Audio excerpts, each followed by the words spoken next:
Почитувани, добар ден. Го следите неделното интервју на Радио Слободна Европа. Гостува председателот на СДСМ Венко Филипче. Господине Филипче, периодов поголем предизвик за вас како лидер е да го одржите единството во партијата или да го вратите рейтингот?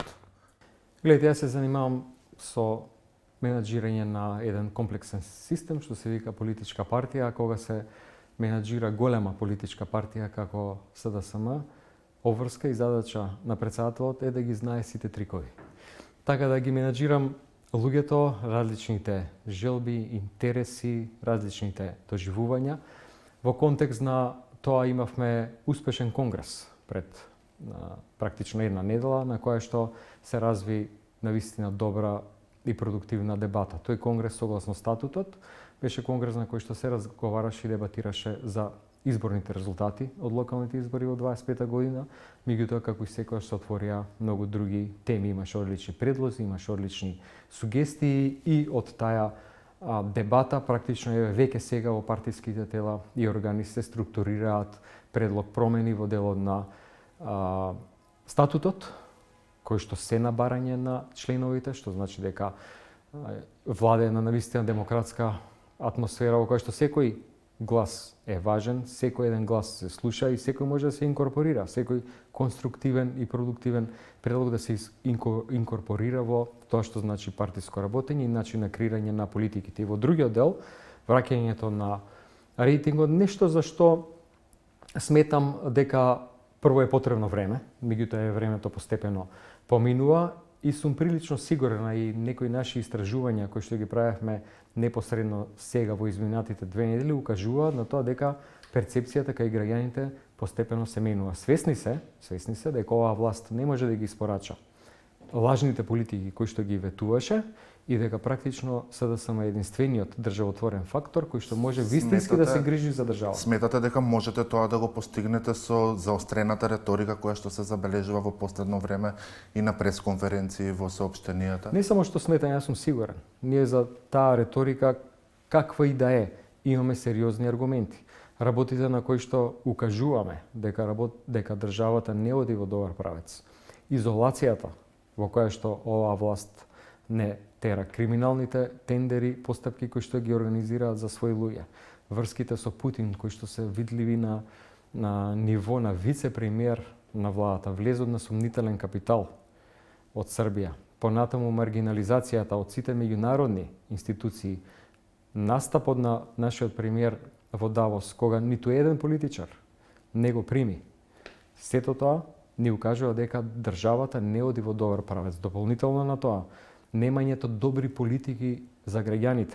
Еве гледајте, минатата недела се случи генерален протест на Сојузот на синдикати. Тие луѓе протестираат со издржани аргументи, со реални потреби и барања на работниците, зашто владата во континуитет нема слух. Така да на ниво на внатрешно менаџирање на државата, со кризата која што не очекува поради огромната дупка дефицит на средства во буџетот и со меѓународната изолација, оваа влада не и мисли добро на државата. Ќе се задржам уште малку на партиските случувања, па ќе се вратиме на случувањата во државата. Имате ли информација за некаква внатрепартиска платформа, иницијатива за ваша промена? Не, таква работа нема. Еве кажав што се случуваше на конгресот, навистина добри предлози, сугестии, отворени, искрени, честни дискусии од дискутантите, пофалби, критики, кои што беа аргументирани, што се однесува до овие шпекулации, кои што јас ги слушам. Меѓутоа, нема вистина во тоа, може да кажам една работа. Гледайте, ја имам легитимен мандат. Мене пред неколку месеци ме гласа 20.000 членови да водам партијата во следниот 4-годишен мандат. Вратите се отворени за сите. Притисок кај мене не врши работа, ниту може некако и нешто да придонесе. Гледаме разли излети на партиски другари во јавноста, што мислам дека не е коректно, поради тоа што работите и забелешките се кажуваат тука во партијата. Кој што има да каже, нека каже, вратите се отворени за сите. Стравувате ли од, да речеме, некаков пуч во СДСМ? Не стравувам од ништо, поради тоа што праведните политики, искрената желба и волја, искрената намера да партијата повторно ја вратиме на победничките патики е на моја, односно на страна на раководството. Секој добре дојде. И повторно ќе кажам, нормално е да немаат сите исто мислење, ниту пак да сите се задоволни од мојот начин на менаџирање. Меѓутоа, јас сум отворен да сите тие сугестии ги слушнам тука во партијата, затоа што, како што видовме, по примерот на движењето Знам, кој се формираше пред повеќе години неколку изборни циклуси.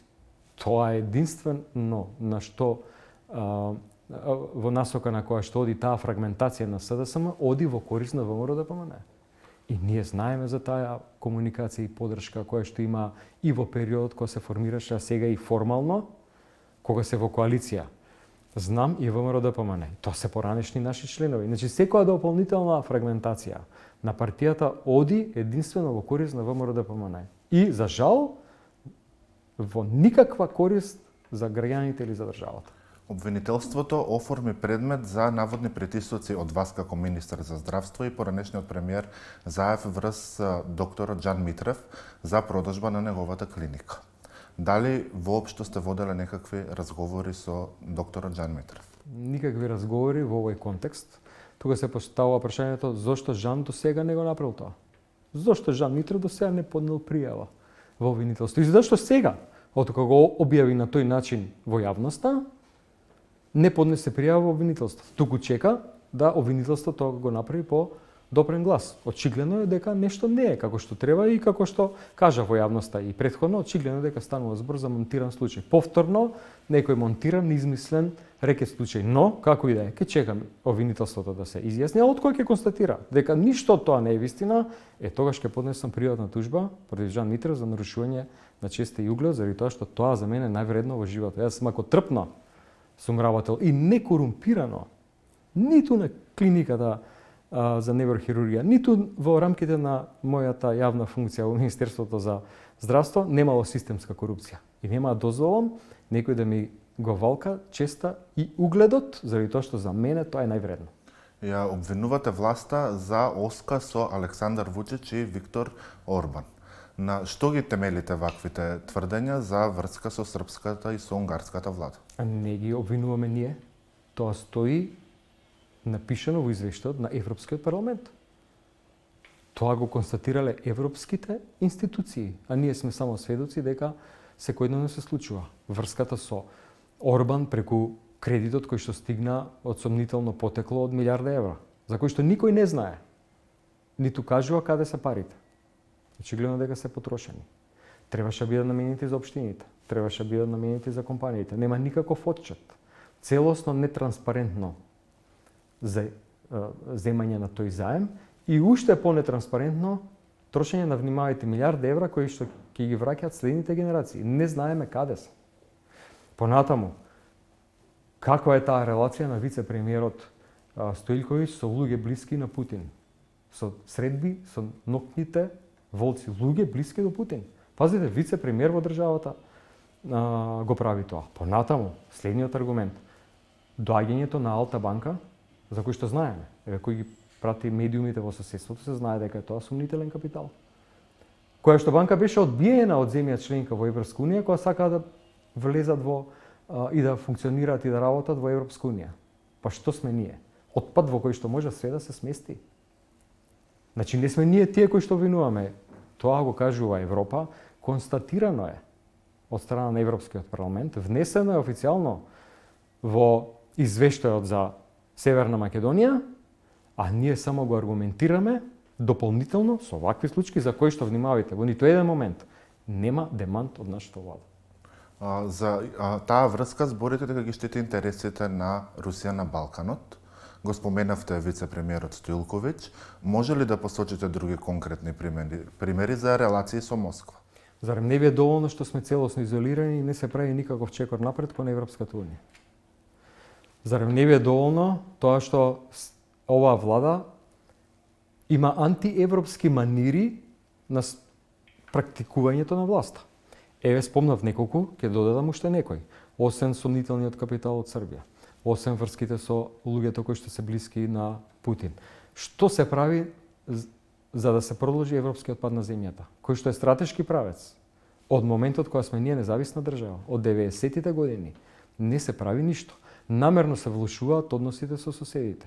Припукување навреди за политичари во Бугарија.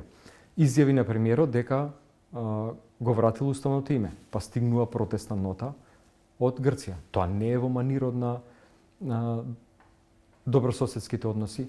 Еве никаков чекор напред, ниту за нешто што се практични решенија и потреби на граѓаните. Сега протестираат превозниците.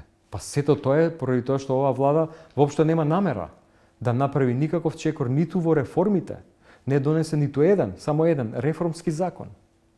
И тој е донесен со трик. Не се имплементирани препораките од оценската мисија во законот за судски совет, затоа што владата само сака да прикаже дека се спроведува реформата и тоа страшно успорено, само неколку точки од над 40 има имплементирано. И тоа е само показател дека оваа влада нема никаква волја да продолжи земјата по европскиот пат, што е единствениот пат напред. Се знае што е на масата.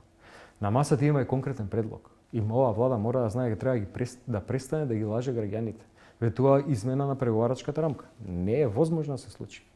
Ги плашат граѓаните само уште ова, дека имаме некаков ризик од загрозување на нашите национални идентитетски прашања, карактеристики во рамките на преговори. Тоа не е точно. Стигнува демант од Бугарија. Треба да се направат уставните измени и да се отворат поглавијата, да почнат вистински реформите. Затоа што се друго е целосно маргинализирање на оваа земја. Ние останавме во овој момент, сме на маргините на Европа. Мицковски вас ве прозва дека не го почитувате Преспанскиот договор за тоа што не го употребувате уставното име. Гледайте, Мицковски многу често бара изговори. И гледам дека е многу умешен тоа да го прави, меѓутоа кој ќе видите наназад неговите изјави, кој ќе ги споредите со тоа што било во време на опозицијата, минатата 24 година и така натаму, ќе видите дека неговите изјави се контрадикторни. Единствено нешто што Мицковски прави е да бара изговор за своите антиевропски и изолационистички политики кои што ги воведува и ги практикува тука во државата. Мицковски со своите изјави не прави ништо друго. Ќе го враќаше името, ќе го менуваше Преспанскиот договор, ќе поднесеше оставка ако се потврдеше поврзаност на таа агенција за обезбедување со дискотеката Пулс. И да не ви ги редам сите други изјави, кои што човекот едноставно еднаш зборува едно, друг пат зборува друго. Неговите изјави, за жал, се популистички, сака да се допадне на некоја одредена категорија на граѓани, сака да во некој момент има одговор на било кое прашање, но тоа не е ништо суштинско, нема ниту една храбра политика во интерес на државата, во интерес на граѓаните. Ете, на тоа се сведени изјавите на премиерот, за жал. Предупредувате исто така и за опасност од носење мигранти од Велика Британија. Дали како опозиција, освен пишувањата на британските медиуми, имате некаков друг доказ? Власта е децидна дека тоа нема да се случи. Гледайте, тие информации потекнаа од британските медиуми и тоа не било какви, туку навистина релевантни. Вие ги знаете, The Times и така натаму, кои што релевантни, кредибилни новинари укажаа дека нашата земја преговарала со нивната влада за влез на мигранти во земјата. И тоа е сценариото. Да знаете дека тоа ќе се случи. Прво следи економска криза, поради недостаток на пари, па следат избори и на крај проектот Мигранти за пари. И тоа е сценариото на оваа власт. Ништо друго и ништо поинаку. И да одговорам директно на прашањето, ако владата сакаше да демантира, имаше две можности кои што ние го една од можности да ние понудивме како конструктивна опозиција за да се смират граѓаните. Гледайте, за тоа прашање се зборува на секаде, на секој ниво, од улиците, пазарите, маркетите, секаде луѓето зборуваат за тоа, стравуваат од тоа. Што можеше владата направи, а не направи? Прво да ги демантира прашањата кои што дојда од британските медиуми. Нас тие новинари ни кажа дека на прашањата владата наша не одговорила. И второ, зашто не ја подпиша резолуцијата? Впечатокот е дека во однос на резолуцијата што ја понудивте, вие како опозиција поднесувате резолуција, ВМРО кога беше опозиција собираше подписи, наводите дека ќе има кампови за мигранти, како да се ги сменивте улогите? Па гледайте, многу е битно да се види кои и чии политики се искрени и имаат континуитет, а чии политики биле лицемерни. Ако тие навистина тогаш кога собирале потписи за мигранти, се грижеле за тоа, зашто сега не ја потпишаа нашата резолуција? Во која што експлицитно стои дека ние не сакаме така наречен проект мигранти за пари.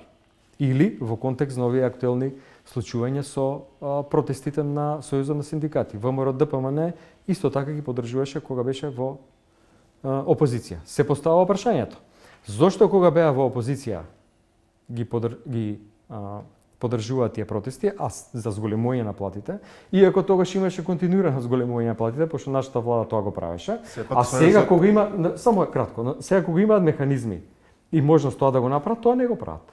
Тоа значи дека нивните политики се лицемерни. И обратно, нашите се извинете, но конзистентни. Сојузот на синдикати, например, во време на СДСМ бараше 500 евра минималец, што не се случи. Добро, но имаше систем у кој што ќе стигне до 500 евра.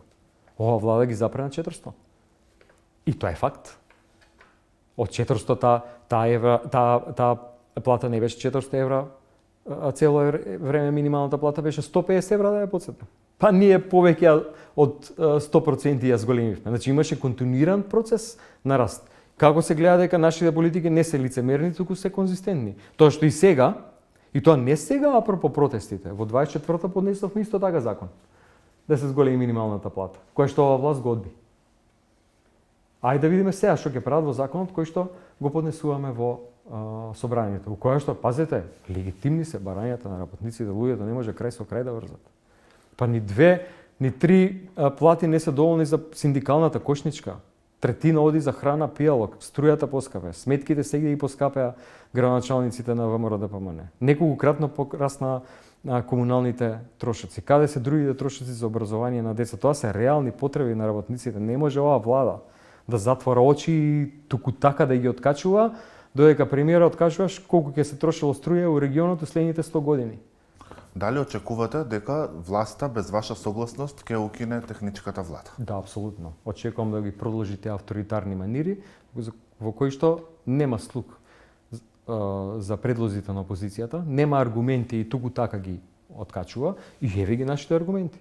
Ако таа влада била донесена со консензус, зошто сега оваа тендер коалиција сака да ја укине без консензус? Па уште кажуваат, еве сега ќе има, ама следниот изборен циклус нема да има. Кога ние имаме аргументи, тоа треба да се одлучи врз основа на проценката на сите политички фактори со консензус, дали општеството е зрело да се укине техничката влада. Лесно е со 2/3 да правиш што сакаш. Прашањето дали си политички коректен, дали имаш слух за вистинските аргументи на другите политички фактори, дали имаш слух за волјата, потребата на мнозинството граѓани и за иднината на државата. Ова власт за жал нема. За крај, споменувате сценарио за предвремени избори. Кога очекувате да се случат предвремени избори? Не можам да претпоставам, меѓутоа мислам дека сигурно ќе има предвремени избори согласно кризата која што не очекува, која што оваа власт практично ја генерираше, не знае да изменаџира, затоа што нема ниту волја, ниту капацитет, се грижи само за сопствените интереси, затоа што мора да се испорача, тоа што никогаш не го демонтира дека ќе стигнат мигранти за пари и затоа се потребни предвремени избори. Дали ќе бидат на крај на оваа година, следната, ќе видиме, но до 28 нема да може да издржа вака. Господине Филипче, ви благодарам за разговорот. Благодарам поканата. Вам ви благодарам за вниманието со кое го следевте неделното интервју на Радио Слободна Европа. До гледање.